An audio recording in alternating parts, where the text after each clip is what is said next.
নমস্কার বন্ধুরা, lazy cook চ্যানেলে আপনাদের সকলকে স্বাগত।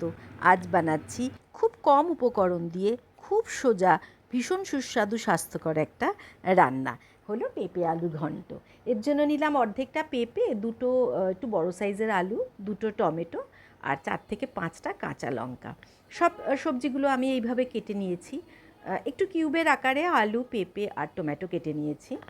অবশ্য সবজিগুলোকে খুব ভালো করে ধুয়েই কেটেছি। এবার গ্যাসে একটা কড়াই চাপিয়ে মোটামুটি 3 চামচের মতো সর্ষের তেল গরম করতে দিলাম।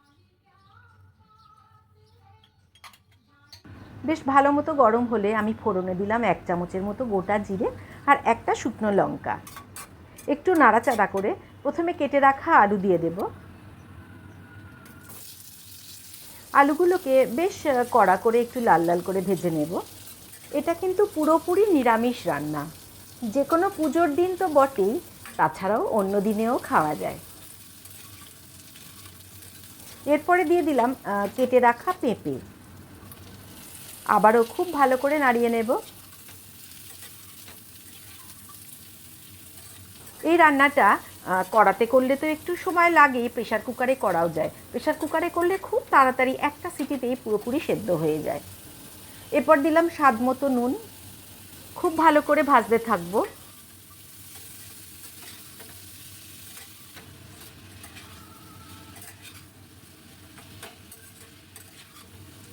এবার দিয়ে দিলাম কেটে রাখা টমেটো আর দিলাম একটু কাঁচা লঙ্কা চেরা।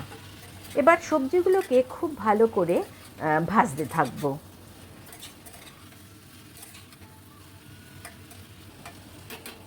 এবার দিয়ে দিলাম হাফ চামচের মতো আদা বাটা, দিলাম হাফ চামচ করে হলুদ গুঁড়ো, কাশ্মীরি রেড চিলি পাউডার একটু কালার আসার জন্য, আর দিলাম হাফ চামচ জিরে গুঁড়ো।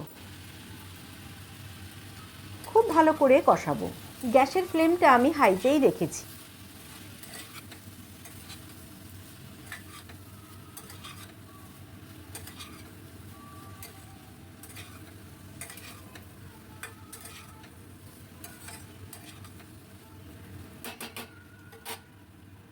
প্রায় 5 থেকে 6 মিনিট এইভাবে কষিয়ে নেবার পর আমি দিয়ে দিলাম স্বাদ মতো চিনি। আমি এখানে হাফ চামচের মতো চিনি দিয়েছি। আবারও বেশ ভালো করে নাড়িয়ে নেব, চিনিটা যাতে গলে যায়। এরপর দিয়ে দিলাম জল। এখানে প্রায় আমি 2 কাপেরও একটু বেশি জল দিয়েছি। এবার ঢাকা দিয়ে দেব। প্রায় 8-10 মিনিটের মতো আমি একটু ঢাকা দিয়ে রাখবো। ঝোল ফুটে গেলে গ্যাসের ফ্লেমটা আমি লোতে রাখবো। দেখুন প্রায় 10 মিনিট পর মোটামুটি আলু পেঁপে খুব ভালো করে সেদ্ধ হয়ে গেছে, ঝোলটাও কমে এসছে। এবার দিয়ে দিলাম 1 চামচের মতো গরম মশলার গুঁড়ো। আবারও নাড়িয়ে নেব। রুটি, পরোটা, ভাত যে কোনো কিছুর সঙ্গে খুব ভালো লাগে। মাঝে মাঝে আমি ব্রেকফাস্টেও করে থাকি, আবার ডিনারেও করে নিই। এবার দিয়ে দিলাম বেশ কিছুটা ধনেপাতা। ধনেপাতার পরিমাণটা একটু বেশি দেব। আবারও নাড়াচাড়া করে আমি এটাকে নামিয়ে নেব। কী যে ভালো খেতে হয় বন্ধুরা, কী বলবো, এবং স্বাস্থ্যকর। বাড়ির বাচ্চারা তো পেঁপে একদমই খেতে চায় না।